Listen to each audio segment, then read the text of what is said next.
एक बार फिर से मैं आप सभी का मिडवाइफरी एजुकेशन चैनल में वेलकम करती हूँ। तो आज हम लोग डिस्कस करने वाले हैं पीपीएच, पोस्टपार्टम हेमरेज। तो पोस्टपार्टम हेमरेज कैसे मदर को इफ़ेक्ट करता है और कितना ही ये फेटल है, जो कि हमारे इंडिया में सबसे ज़्यादा मदर के मौत का कारण बनता है। तो इसके बारे में हम डिटेल में जानेंगे और आगे हम जानेंगे कैसे इसका प्रिवेंशन है, क्या इसका रिस्क फैक्टर है और कैसे हम टाइमली इसको कोलैबोरेशन करके और रेफरल करके मदर को बचा सकते हैं। तो जो पीपीएच होता है account for 30% of all maternal death in developing countries. तो जो हमारा पीपीएच है वो डेवलपिंग कंट्रीज़ में 30% कॉज करता है मैटरनल डेथ का। PPH is one of the 3 most important cause of maternal mortality. तो जो पीपीएच है जो हमारे इंडिया में सबसे ज़्यादा डेथ का कारण है, उसमें से एक पीपीएच मतलब हेमरेज भी एक मोस्ट कारण है जिसकी वजह से मैटरनल डेथ होता है। तो आइए हम जानते हैं कि इसका डेफिनेशन क्या है। Any blood loss that has potential to produce और प्रोड्यूस हीमोडायनामिक इनस्टेबिलिटी मीन्स कोई भी एनी अमाउंट जो मदर के लिए पोटेंशियली रिस्क हो सकता है कि उसको हीमोडायनामिक जो उसका है उसको वो डिस्टर्ब कर दे, हम उसको बोलते हैं क्या, पीपीएच। मतलब एनी अमाउंट जो मदर के लिए जो लॉस हो रहा है, एनी अमाउंट जो उसकी हीमोडायनेमिक स्थिति को इनस्टेबल कर दे, उसको हम पीपीएच करते हैं। वो कुछ भी अमाउंट उसके लिए हो सकता है। तो उसके बाद क्या है क्लासिकल। तो ब्लड लॉस, अब इसमें क्लासिफिकेशन में हमारा सबसे पहले है कि जब blood loss more than 500 ml होता है आफ्टर डिलीवरी, तो हम उसको क्या बोलते हैं, पीपीएच। और रिलीवेंट हम देखें तो 250 और 30 ml इन एनीमिक मदर पेशेंट्स। तो हम पहले ही डिफिनेशन में बात कर चुके हैं कि एनी ब्लड लॉस जो मदर की हीमोडायनेमिक इनस्टेबिलिटी कर देता है, तो उसको हम लोग पीपीएच बोलते हैं। तो जो हमारी मदर वेल मेंटेन की रहती है एचपी, उसमें मोर देन 500 है, और जो मदर एनीमिक होती है उसमें मतलब 250 से 300 ml ब्लड लॉस को पीपीएच कॉज कर सकता है। और continuous trickle pad soaked and change every 5 minute, मतलब 5 मिनट्स में उसका पैड क्या हो रहा है, सोक्ड हो जा रहा है। Delivered outside our facility and still bleeding, और हमारी फैसिलिटी के बाहर हो डिलीवरी हुआ हो, कभी कभी होता है ना auto delivery, tempo delivery, outside delivery, लेकिन वो फिर भी आती है ब्लीडिंग को लेके। तो सबसे पहले रिस्क फैक्टर क्या है, आइडेंटिफाई पेशेंट एट रिस्क। तो जब भी मदर हमारे पास आती है तो सबसे पहले हमें रिस्क आइडेंटिफाई करना है ताकि हम समय रहते ही उसका कुछ प्रिवेंशन कर सकें हैं। तो रिस्क फैक्टर में क्या है, सबसे पहले हमारा एज आता है 35 ईयर्स, जो मोर देन 35 ईयर्स की हो, ग्रैंड मल्टीपैरा हो, ऑलरेडी उसको एनीमिया हो, प्रोलॉन्ग लेबर हो उसको, और प्रेसिपिटेटेड डिलीवरी हो जिसमें सडनली डिलीवरी प्रोसीड हो जाता विद इन 2 आवर्स, और use of the oxytocin during the first stage of labour. तो ये सब हमारे क्या है, रिस्क फैक्टर है। इसमें क्या है कि हम ये नहीं बोल सकते कि 100% पीपीएच होगा, लेकिन हाँ इसमें ये ज़रूर बोल सकते कि इन सबको ये रिस्क है, इनको कभी भी पीपीएच होने के चांसेस हैं। और ओवर डिस्टेंडेड यूट्रस और कोरियोएमनाइटिस, जो कि इन्फ्लामेशन ऑफ कोरियन होता है, प्रीवियस हिस्ट्री ऑफ पीपीएच, और उसकी पहले से ही पीपीएच की हिस्ट्री हो। All patient are at risk for the PPH. तो ये सभी मदर जो है वो क्या है, रिस्क फॉर है पीपीएच के। कॉजेस ऑफ पीपीएच, तो हम जैसा जानते हैं कि 4T हमारा होता है कॉज। पहला है tone abnormality of uterine contraction 70 to 90%, trauma है of the genital tract 20%, tissue है रिटेन्ड प्रोडक्ट ऑफ कंसेप्शन 10%, और थ्रोम्बिन है अबनॉर्मलिटी ऑफ कोआगुलेशन 1%। तो जो हमारा 4T होता है मेन कॉज होता है पीपीएच के। By far the most common cause of PPH uterine in atony and with the genital tract trauma and written product of the conception after coexisting with atony. तो इसमें हम देख रहे हैं कि सबसे मेन जो कॉज होता है पीपीएच का वो अटोनिक होता है। कोई रिटर्न प्लेस में फ्रेगमेंट के छूट गया हो यूट्रस में, जिसकी वजह से अटोनी का कॉज कर सकता है। Deficiency in the management of atony been wildly defined in the particular reluctant to use syntocin and ergometrin drug first of choice, and clotting diathesis and primary such as the women who are warfarin has been von Willebrand's disease. DIC usually secondary significant blood loss and depending clotting factor from conditions such as the placental abruption or PET. Always remember there can be more than cause of bleeding. तो ये जो हमारे cause है सबसे बड़ा cause हमारा अटोनिक uterus है। फिर उसके बाद ही हमारा अदर कॉजेज़ है कि सिंटोसिन का यूज़ करना, किसी को क्लॉटिंग डिसऑर्डर की डिजीज़ की प्रॉब्लम हो या डिसइमिनेटेड इंट्रावास्कुलर कोगुलोपैथी की प्रॉब्लम हो, तो ये सब हमारा सेकेंडरी आता है। सबसे पहले हमारा क्या आता है, यूट्राइन अटोनिक आता है। तो ये सब हमारे क्या है, रिस्क फैक्टर है, जिसको कि मतलब ये होता है तो मोस्ट ऑफली ये चांसेस है कि मदर को पीपीएच हो सकता है। तो हम प्रिवेंशन क्या करेंगे कि 2/3 of PPH occur in the patient with no risk factor. तो हमने अभी रिस्क फैक्टर पढ़ा है ना, लेकिन इसमें से 2 से 3% ऐसे केसेस होते हैं कि जिसमें आपको पता ही नहीं रहेगा कि इनको पीपीएच होने वाला है और पीपीएच हो जाएगा। All patient are risk at the risk of PPH. तो हमारे एमएलसीयू में जितनी भी मदर आती हैं तो वो रिस्क है हमारे पीपीएच होने के। Hence precaution must be taken in the all patient to prevent PPH. तो जो भी मदर हमारे आती है एमएलसीयू में, आपको एज ए प्रिकॉशन लेना ही है कि इनको पीपीएच हो सकता हो, इसलिए आप पूरी तैयारी करके रहें। Prevention proper antenatal checkup for early diagnosis of patient at risk and appropriate treatment. तो सबसे पहले आपको अर्ली डायग्नोसिस कर लेना है कि कहीं मदर को पीपीएच तो होने वाला नहीं है। तो आपने देख ही लिया कि रिस्क फैक्टर क्या हो सकता है, मोर देन 35 था, और क्या नाम है, एनीमिक मदर है, हाइपर एक्सटेंडेड यूट्रस है। तो ये सब हमारे रिस्क फैक्टर हमको पहले से ही पता कर लेना है कि यदि इनको रिस्क है तो हमको पहले से सतर्क और सावधान हो जाना है। दूसरा है कि active management of 3rd stage of labour है, AMTSL। तो जैसा कि हम जानते हैं कि हम फिजियोलॉजिकल हमारा जो प्लेसेंटल रिमूवर होता है वो 2 प्रकार का होता है।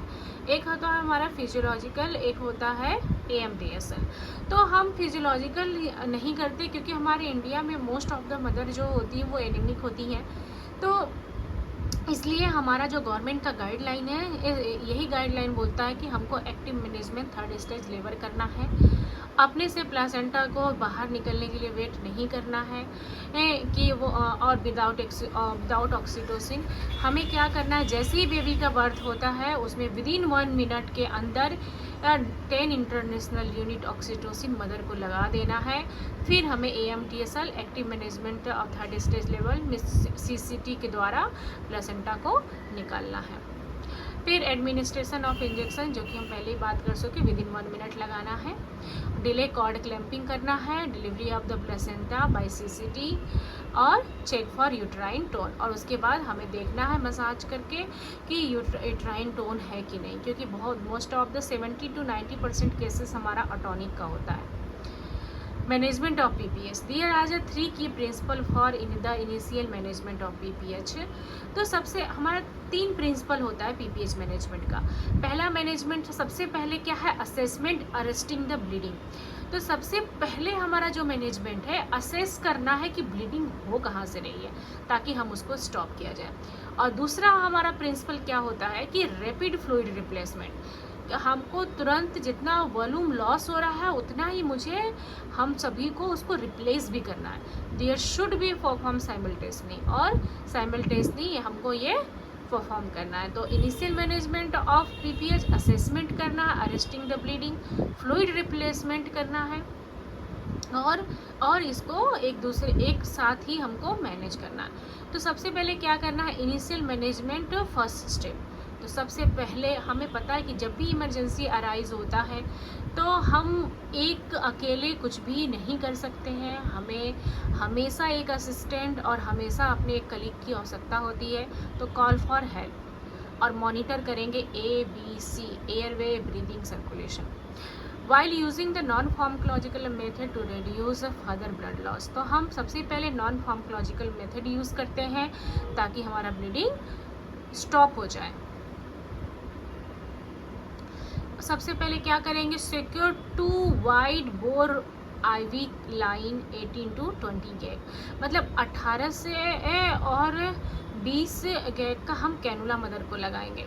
फिर स्टार्ट करेंगे IV line 1:3 volume replacement with the crystalloid. तो क्रिस्टलॉइड हमारा क्या होता है, जैसे RL और NS, जो इसका जो मॉलिकुलर होता है वो हमारे ब्लड के मॉलिकुलर से मैच करता है, जिसकी वजह से जो टिश्यू, जब हमारा ब्लड लॉस होता है तो जो टिश्यू होती है वो क्या होती, श्रिंक हो जाती है। तो जिसमें जो लार्ज मॉलिकुलर वेट वाला होता है वो टिश्यू के अंदर जा नहीं पाता है। जब वो जा नहीं पाएगा तो जाहिर सी बात है कि वो टिश्यू के बाहर ही रह जाएगा। जब वो बाहर आ जाएगा तो वो स्वेलिंग टाइप का पूरा हाथ पैर हो जाएगा, लेकिन टिश्यू को हाइड्रेशन नहीं मिल पाएगा। इसीलिए हम क्रिस्टलॉइड डालते हैं। जब क्रिस्टलॉइड डालते हैं तो ये क्या होता है कि जो इसका मॉलिकुलर वेट होता है ना, ये बहुत छोटा होता है, जो हमारे ब्लड से मैच करता है और वो अंदर आसानी से टिश्यू के अंदर चला जाएगा और टिश्यू को हाइड्रेट करेगा, और जिससे कि हमारा जो ब्लड लॉस है वो मेंटेन हो जाता है। तो इसीलिए हम क्या यूज़ करते हैं, प्लेन RL 1 लीटर में 20 मिनट्स में हमको चलाना होता है। Do not use D5 D10 और कोलाइड लाइक हिमेक्सिल।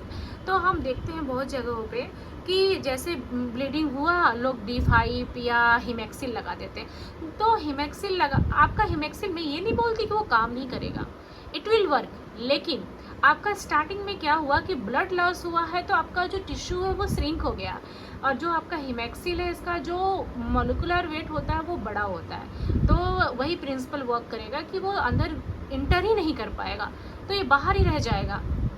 तो हम हिमेक्सिल भी लगा दी और मदर को ब्लड वॉल्यूम मेंटेन भी नहीं हो पाए। इसीलिए सबसे पहले आपको RL और NS लगाना है ताकि जो आपका टिश्यू वो हाइड्रेट हो जाए, बड़ा हो जाए, ताकि जो आप हिमेक्सिल लगाओ तो वो रिप्लेस हो पाए। तो इसीलिए फर्स्ट ऑफ द चॉइस होता है RL और NS। उसके बाद ही जब वो हाइड्रेटेड हो जाए तभी जाके आप हिमेक्सिल लगाओगे तो काम करेगा। तो इसीलिए कभी हिमेक्सिल और D5 D10 नहीं लगाना है।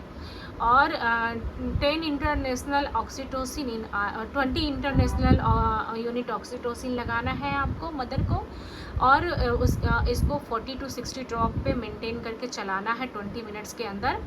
और ब्लड को ड्रॉ करना है, किस लिए, जाहिर सी बात है कि उसको PPH हुआ था, यदि ब्लड अमाउंट ज़्यादा लॉस हो जाएगा तो हमें ग्रुपिंग पता होना चाहिए, क्रॉस मैचिंग पता होना चाहिए, CBC ये सब पता होना चाहिए, ताकि हम तुरंत ब्लड का अरेंजमेंट कर सकें और उसको चढ़ा सकें। ऑक्सीजन लगाएंगे, जाहिर सी बात है जब हमारे बॉडी में हमको ऑक्सीजन से ही हमारे ब्लड से ही हमको ऑक्सीजन मिलती है, न्यूट्रिशन मिलता है हमारे टिश्यू को। जब वो हमारे बॉडी से अधिक मात्रा में लॉस होने लगता है तो हमारे बॉडी को ऑक्सीजन डिमांड बढ़ जाती है, तो इसके लिए हमको एक्स्ट्रा सपोर्ट की ज़रूरत देनी पड़ती है। इसीलिए हमको क्या करना है, मदर को ऑक्सीटोसिन लगाना है 6 to 8 लीटर 1 मिनट। कैथेराइज करना है ब्लैडर को, कैथेटर लगाना है कि आप यूरिन आउटपुट को मेंटेन कर सकें और मेंटेन भी कर सके, और ये भी देखें कि जब यूरिन कैथेटर लगाते हैं तो ब्लैडर एम्प्टी रहता है, जिसकी वजह से यूट्रस कॉन्ट्रैक्ट करे, तो उसको कोई भी परेशानी ना हो यूट्रस कॉन्ट्रैक्ट करने में, ताकि वो ब्लीडिंग आपका स्टॉप हो सके। फिर पोजीशन है हेड लो और फुट राइज करेंगे।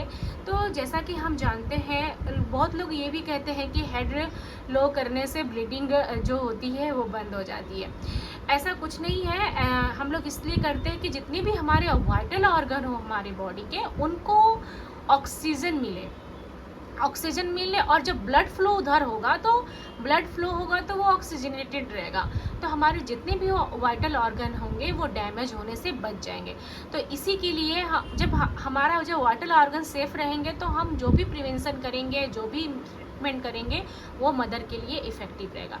तो इसीलिए सबसे पहले हम पोजिशनिंग करेंगे, हेड लो करेंगे और फुट को राइज करते हैं। मॉनिटर करेंगे vital size, pulse most important है। जब हमारे बॉडी से 500 भी ब्लड लॉस हो जाता है तब हम 500 से कम भी ब्लड लॉस होता है तो भी पल्स रेट बढ़ने लगता है, ये हमारा अलार्मिंग साइन होता है। तो इसलिए सबसे पहले हमें पल्स पे जाना चाहिए। बीपी तब ड्रॉप होता है जब हमारे बॉडी से अराउंड 1000 ब्लड लॉस होता है। तो हमारा जो पल्स होता है वो थोड़ा ही ब्लड लॉस होने पे हमारा पल्स बढ़ जाता है। तो इसकी वजह से पल्स हमारा वाइटल है जो कि जल्दी हमें बताता है, और बीपी बहुत ज़्यादा लॉस होने पे ही कम होता है। तो सबसे पहले हम पल्स चेक करेंगे, पल्स पे जाएंगे। फिर उसके बाद है diagnosis and treat cause of PPS to be done simultaneously with the initial management. फिर उसके बाद है atonic uterus, diagnose by checking uterus tone per abdomen, treatment empty the bladder and uterotonic drug. तो जो हमारा अटोनिक पीपीएच है उसका management ही होता है कि हम ब्लैडर को एम्प्टी करें और जो भी हमारा यूट्रोटॉनिक ड्रग है ऑक्सीटोसिन उसको दें 20 यूनिट्स। फिर रिटेन्ड टिश्यू है तो उसको डायग्नोज करेंगे, चेकिंग द प्लासेंटा को चेक करेंगे कि पूरा कंप्लीट है कि नहीं, यूट्रोटॉनिक ड्रग देंगे, यूट्राइन सॉफ्ट करके उसको हम लोग क्या करेंगे, निकालेंगे। और टीयर और ट्रोमा है तो हम उसको by examination of the cervix, vagina और पेरिनियम ऑफ टीयर और क्लैम्प करेंगे cervical tear, vaginal tear and repair. तो इसमें क्या है कि हम जहाँ तक जानते हैं, हम लोग जानते हैं कि एनपीएम के स्कोप ऑफ प्रैक्टिस में फर्स्ट डिग्री और सेकंड डिग्री तक ही रिपेयर का है, और बाकी जब वो थर्ड डिग्री और फोर्थ डिग्री आता है तो उसमें डॉक्टर को कोलैबोरेशन करना है, डॉक्टर को पास उसको ओटी में रिपेयर होना है। तो हमको डॉक्टर से कोलैबोरेशन करने के लिए हमें पता होना चाहिए कि सर्वाइकल जो टीयर है वो कैसे हमको चेक करना है कि सर्वाइकल टीयर है, और उसको कैसे क्लैम्प करना है ये हमें पता होना चाहिए बीइंग एनपीएम, ताकि हम इसको क्लैम्प करके और डॉक्टर से कोलैबोरेशन कर सके, डॉक्टर के पास ओटी में शिफ्ट कर सके और रेफर कर सके। फिर है यूट्रोटॉनिक WHO guideline for the management of PPH. First line हमारा जो पीपीएच का मैनेजमेंट है वो ऑक्सीटोसिन है। 10 unit oxytocin given if not given before. जैसे बर्थ हुआ और हम ऑक्सीटोसिन देना भूल गए तो हमको फिर से वो रिपीट करना है कि हमें ऑक्सीटोसिन दे देना है यदि हम बर्थ के समय नहीं दिए हैं। फिर इन्फ्यूज़ करना है 20 यूनिट ऑक्सीटोसिन 60 ड्रॉप पर मिनट, हमको 20 मिनट्स में इसको ख़त्म भी करना है। और continuous same dose 40 drop minute until bleeding stop. अब उस 20 मिनट्स तक हमको 20 यूनिट ऑक्सीटोसिन को 20 मिनट्स में 60 ड्रॉप में आरएल और एनएस में ख़त्म करना है 1 लीटर में। फिर उसके बाद हमको जब दोबारा से लगाना है तो 40 ड्रॉप्स पे लगाना है, और ये तब तक 40 ड्रॉप से रहेगा जब तक कि हमारी ब्लीडिंग स्टॉप नहीं हो जाती है। तो जो हमारा फर्स्ट लीटर का जो रहेगा उसको हमको 20 यूनिट डाल के उसको हमको 60 ड्रॉप करके चलाना है, और जो दूसरा 1 लीटर रहेगा उसको 40 ड्रॉप से चलाना है जब तक कि ब्लीडिंग स्टॉप नहीं हो जाता। मैक्सिमम अप टू 100 यूनिट तक हम 24 आवर्स में दे सकते हैं। अदर्स ड्रग्स क्या है, मिजोप्रोस्ट है नेक्स्ट प्रेफर्ड ड्रग। तो हमारा ड्रग ऑफ द चॉइस सबसे पहले ऑक्सीटोसिन होता है क्योंकि इसका कोई साइड इफ़ेक्ट नहीं है। और दूसरा हमारा ड्रग होता है जो most preferably 60 microgram sublingual orally है और 800 to 1000 माइक्रोग्राम रेक्टली है। Ergometrine, methyl ergometrine dose 0.2 mg IM और slowly IV, repeat 0.2 mg after 15 minutes, maximum 5 doses है। और carboprost 0.25 mg IM can be repeated every 50 minutes, maximum up to 2 mg और 8 doses है। ये WHO guideline management of PPH 2012 के अनुसार है। देखो तो हमारा जो ड्रग ऑफ चॉइस है वो सिर्फ और सिर्फ ऑक्सीटोसिन है, उसके बाद ही आपका आता है क्या, मिजोप्रोस्ट। लेकिन जो हमारा अर्गोमेट्रिन है, जो मिथर्जिन है, वो हमें यूज़ नहीं करना है। क्यों? क्योंकि जो syntocin and ergometrine should not be used raised BP where women BP known prior to delivery. क्योंकि यदि हमको पता है पहले से कि मदर की बीपी रेज्ड है तो हमको तो मिथर्जिन यूज़ ही नहीं करना है। Consider giving the second dose of the syntometrine if not contraindicated if there is a delay gaining intravenous access if major PPH occurs at home या हॉस्पिटल। तो हम लोग मिथर्जिन तभी यूज़ करते हैं जब ये सब हमारे जैसे ऑक्सीटोसिन, निजोप्रोस्ट ये सब फेल हो गया और हमको पता रहे कि मदर को कोई भी बीपी का प्रॉब्लम नहीं है, कोई भी हार्ट का प्रॉब्लम नहीं है, तभी हम इसको करते हैं। और वो भी हमारे स्कोप ऑफ प्रैक्टिस में ये नहीं है, ये सिर्फ और सिर्फ डॉक्टर ही कर सकते हैं। Carboprost dose 250 microgram IM every 15 minutes up to maximum 8 dose है। और उसके बाद हम कार्बोप्रोस्ट भी यूज़ कर सकते हैं PPH को मैनेज करने के लिए। तो ये हमारा एस्टिमेशन ब्लड लॉस है कि हम कैसे जैसे एक क्लोथ्स है इसमें आप देख सकते हैं कि क्लोथ जो पैड है वो 300 ml है, फुल किडनी बेसिन 500 ml है, कॉटन अंडर स्कर्ट जो है वो 300 ml है, फिर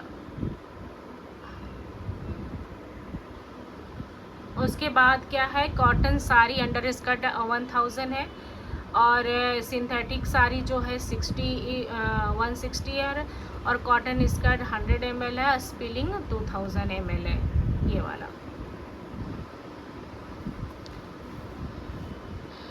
तो ये सब हमारा जो PPH है ये estimation of the blood loss है। Estimation of the blood loss बहुत इम्पॉर्टेंट है क्योंकि हमें ब्लड लॉस पता रहेगा तभी हम उसका वॉल्यूम मेंटेन कर पाएंगे। वॉल्यूम रिप्लेसमेंट अभी हम लोग पढ़े हैं ना, estimation of the blood loss. तो estimation of the blood loss इसीलिए करते हैं ताकि हम उसका ट्रिपल अमाउंट रिप्लेस कर पाएँ। Blood loss best volume replacement but most difficult to get crystalloid RD और NS। IV fluid of choice and 1 litre in first 20 minutes must 1:3 ratio 500 blood loss can replace by 50 ml। तो हम अभी पढ़े हैं कि हमको यदि मदर ने 500 ml ब्लड लॉस किया है तो उसको हमको 1500 चलाना है, तब जाके हमारा फ्लूइड ml मेंटेन हो पाएगा। तो हम ऐसा नहीं है कि हम चलाते ही जाएंगे, हमें कितना चलाना है, मैक्सिमम 4000 ml ही चला सकते हैं, उससे ज़्यादा हम नहीं चला सकते। 4000 मतलब 4 लीटर। फिर कोलाइड है, haemaccel, volume EDC, no role in initial PPH management. जो हमारा PPH जो होता है सबसे इनिशियल मैनेजमेंट में कोलाइड का कोई रोल ही नहीं है। हमारा initial management only will go for the crystalloid. ये crystalloid only role is the crystalloid not colloid. Colloid तब हमारा वर्क करेगा जब हम मदर का वॉल्यूम रिप्लेसमेंट कर लेंगे, तब हमारा कोलाइड काम करेगा, वरना वो कोई काम नहीं करने वाला। फिर उसके बाद है no role of the initial PPH management. Why when can haemaccel be used 1:1 ratio 500 ml of can be replaced 5 ml। तो जब हम क्रिस्टलॉइड चला लिए होते हैं उसके बाद जब हम कोलाइड चलाते हैं, तो यदि हम 500 ml कोलाइड चलाते हैं मतलब हिमेक्सिल देते हैं तो 500 ml ब्लड वॉल्यूम को वो मेंटेन करता है। तो बहुत ये पावरफुल है, लेकिन इसका यूज़ हमें पता होना चाहिए कि कब चलाएंगे तो वो मेंटेन करेगा। तो हमेशा क्रिस्टलॉइड चलाओ, उसका वॉल्यूम मेंटेन करो, फिर कोलाइड चलाओ। यदि आप उल्टा करते हो, पहले कोलाइड चला दोगे तो ये नहीं वर्क करेगा। तो ऑलवेज फॉलो द प्रिंसिपल। फिर उसके बाद हमारा आता है EVL ब्लड लॉस। तो EVL जो है, यदि 1000 ml RL given in the 20 minutes initial resist approximately 300 ml replaced. तो जैसे कि हम जानते हैं कि हम लोग मैक्सिमल रिप्लेसमेंट कितना कर सकते हैं, मैक्सिमम रिप्लेसमेंट हम 4000 ml मतलब 4 लीटर। तो इस और जो कोलाइड होता है उसमें तो यदि हम 500 देते हैं तो 500 ही रिप्लेस करता है, लेकिन क्रिस्टोलाइट के साथ ऐसा नहीं है। क्रिस्टोलाइट को हम 1000 ml देते हैं तो वो सिर्फ 300 ml ही रिप्लेस करता है। तो उसके बाद हम जाते हैं, इसीलिए जब क्रिस्टोलाइड हम मदर को देते हैं तो crystalloid plus colloid plus blood available. तो सबसे पहले हमारा प्रिंसिपल क्या होता है कि हमको क्रिस्टोलाइड देना है, उसके बाद ही आपके पास कोलाइड हो, जैसे हिमैक्सिल वगैरह अवेलेबल हो तो हिमैक्सिल दे, और यदि ब्लड है उसके बाद ब्लड दें। तो सबसे पहले कि हम कहाँ से शुरुआत करेंगे, क्रिस्टोलाइड से, ताकि हमारा जो टिश्यू वो हाइड्रेटेड हो जाए, क्योंकि जो क्रिस्टोलाइड होता है उसका जो मॉलिक्यूलर वेट होता है वो हमारे ब्लड से मैच करता है, जिसकी वजह से वो रिप्लेस हो सकता है अंदर टिश्यू को, वो हाइड्रेट करके बड़ा करेगा। तब हमारा जो कोलाइड चलाएंगे तो कोलाइड हमारे बॉडी को मतलब हमारे टिश्यू में वो जा सकेगा। और 500 ml कोलाइड हिमैक्सिल देते हैं तो 500 ml पूरा ही मदर में जाएगा। तो हमारा प्रिंसिपल होता है सबसे पहले क्रिस्टोलाइड, फिर कोलाइड, फिर ब्लड अवेलेबल। तो यदि 2000 ml हम RL देते हैं तो 2000 ml मतलब 600 RL गया, और एक BT लगाते हैं तो और प्लस 500 ml हिमैक्सिल लगाते हैं तो वो मेंटेन हो जाता है।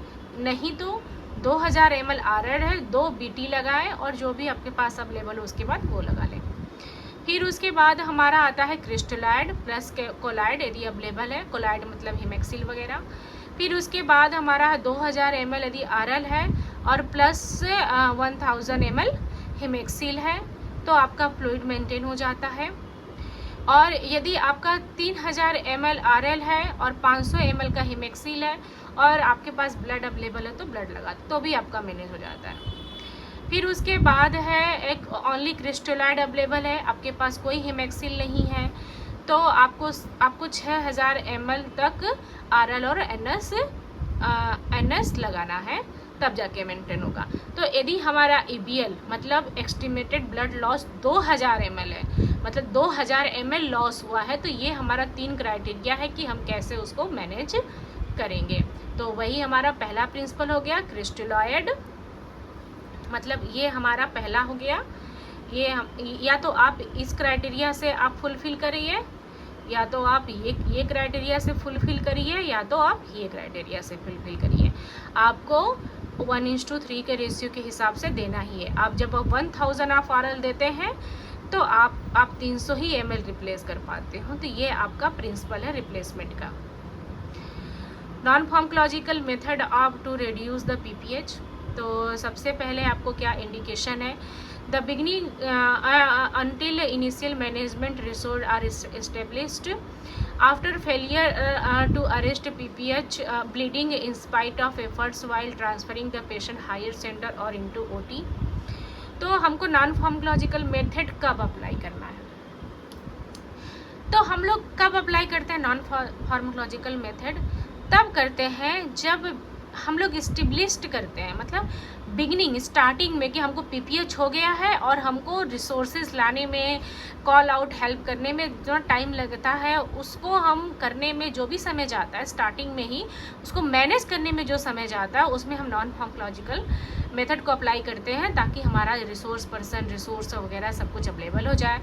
या तो हमको रेफ़र करना है अपने MLCO से OT में या हायर सेंटर में, तब हम नॉन फार्माकोलॉजिकल ये PPH का मैनेजमेंट अप्लाई करते हैं। तो वो कौन कौन सा है मैनेजमेंट, तो सबसे पहले है बाई मैनुअल कंप्रेशन। तो हमको मदर को क्या करना है, जैसे सपोज दैट हम कॉल आउट फॉर हेल्प किए हैं और ब्लीडिंग हो रही है, हमको सूचरिंग करना है और हमें ऑक्सीटोसिन देना है, तो हमको बाई मैनुअल कंप्रेशन का तब तक हमारा रिसोर्स हमको अवेलेबल हो जाएगा, और तब तक हमको बाई मैनुअल कंप्रेशन करके रखना है ताकि हमारी ब्लीडिंग स्टॉप रहे, अधिक लॉस ना हो। और कभी कभी क्या होता है बाई मैनुअल कंप्रेशन से यानी कैपिलरीज वगैरह लीकेज होती है, तो आप कंप्रेशन दोगे तो उसी से बंद हो जाता है PPH। तो इसलिए ये हमारा बहुत ही हेल्पफुल होता है। फिर if uterus is relax by manual compression of the uterus between both hand inserted vaginal other holding uterus abdominal. तो आपको पता है कि कैसे ये दे रहा है, इसमें एक हैंड को फंडस के ऊपर लगाया है और दूसरे को वजाइनली इंसर्ट करके यूट्रस को ऐसे हमको क्या करना है, दाब के रखना है, ताकि जो भी कैपिलरीज हो, जैसे हमको कहीं चोट लगता है तो हम दबाते हैं ना, तो क्या होता है कुछ देर के बाद ब्लीडिंग स्टॉप हो जाती है। वही प्रिंसिपल है कि हमको थोड़ा अब यूट्रस को फील करना है, अंदर से वजाइना से एक हैंड को देना है और ऊपर से दूसरा हाथ फंडस से देना है और उसको दबाना है, ताकि जो भी कैपिलरीज वगैरह, जो साइनेसेस वगैरह ऊजिंग हो रहा है वो स्टॉप हो जाए। यूज़फुल ओनली इफ़ अटोनिक यूट्रस, ये तभी यूज़फुल है जब अटोनिक यूट्रस है। यदि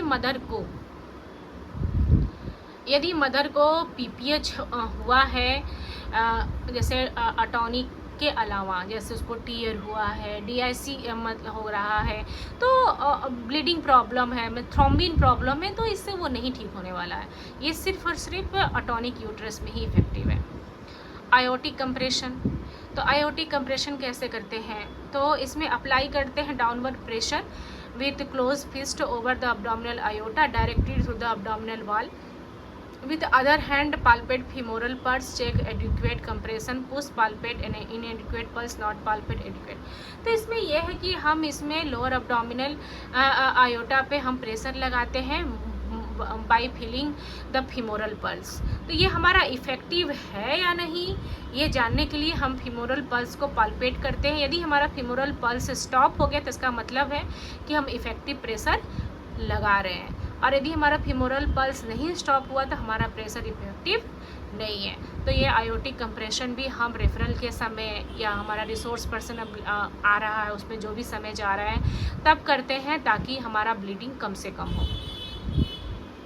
useful in all form of the PPH, ये हम सभी फॉर्म में कर सकते हैं, जैसा कि हम पहले ही बात कर चुके हैं कि ये हमारा तब इसलिए इफेक्टिव होता है कि यदि हमने किसी को हेल्प के लिए बुलाया है, हमको ओटी में शिफ्ट करना है, तो ये हमारा बहुत इफेक्टिव होता है। हम इसको करते हैं ताकि हमको रिसोर्स पर्सन या रिसोर्सेस और सब कुछ अवेलेबल हो जाए।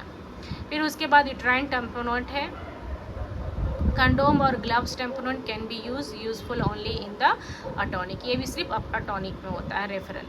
तो अब हमने कर लिया बाई मैनुअल कंप्रेशन कर लिया, आयोटिक कंप्रेशन कर लिया और बैलून टैम्पोनेट कर लिया। फिर उसके बाद है रेफरल। तो बैलून टैम्पोनेट हमारा यूज़फुल सिर्फ अटोनिक में ही होता है, सिर्फ आयोटिक कंप्रेशन ही हमारा all form of the PPH में होता है। बाकी bimanual compression, uterine tamponade सिर्फ हमारा अटोनिक में यूज़ होता है। Referral, early identification and referral of PPH cases need to the surgical intervention. तो सबसे पहले हमको आइडेंटिफिकेशन कर लेना है कि पीपीएच हमारा मैनेज हो पाएगा कि नहीं। एमएलसीयू में नहीं मैनेज हो पाता है तो हमको तुरंत ही उसको रेफ़र करना है। Adequate IV fluid and uterotonic as per need must be provided for use during transit. तो हम पहले ही प्रिंसिपल पढ़ चुके हैं कि 1:3 का रेशियो हम लगाते हैं, कितना उसको ऑक्सीटोसिन जाना चाहिए और कितना क्रिस्टोलाइड जाना चाहिए। हमारे फैसिलिटी पे अवेलेबल है तो हम उतना फ्लूइड को रिप्लेस प्रिंसिपल को फॉलो करते हुए फ्लूइड को रिप्लेस करेंगे। और यदि रास्ते में भी जा रही है मदर तो उसको भी हम रिप्लेस करते हुए ट्रांसफ़र करेंगे। Uterotonic tamponade can be life saving till patient reach the DH, OT कहीं भी उसको हम भेजते समय यूट्रोटॉनिक टैम्पोनेट का यूज़ करते हैं। Prefer A trend nurse midwife must accompany the patient when nurse available for traffic relevant can be instructed about fluid and oxytocin infusion. Communicate to the referral center about the patient. Proper referral sheet must be provided appropriate information। तो हमें जब भी mother को भेजना, आपने जितना क्रिस्टोलाइड लगाया, जो भी कोलाइड लगाया, ऑक्सीटोसिन लगाया, सब रेफरल स्लिप पे आपको भरना है, ताकि वहाँ पे जाए तो ट्रीटमेंट डिले ना हो, वो जान जाए कि आपने इतना ऑलरेडी लगा चुके हो, अब उसके आगे से ही काम करना है। Thank you. तो आई होप आप लोगों को पीपीएच मतलब अच्छे से समझ में आया होगा। आप लोग अपने एमएलसीयू में और लेबर रूम में अच्छे से यूज़ करेंगे इस प्रिंसिपल का मैनेज करने के लिए पीपीएच का। तो ऐसी ही वीडियो के लिए मुझे सब्सक्राइब और लाइक करें, और आपको यदि कुछ और टॉपिक के बारे में पढ़ना है तो प्लीज़ कमेंट में इनबॉक्स। Thank you.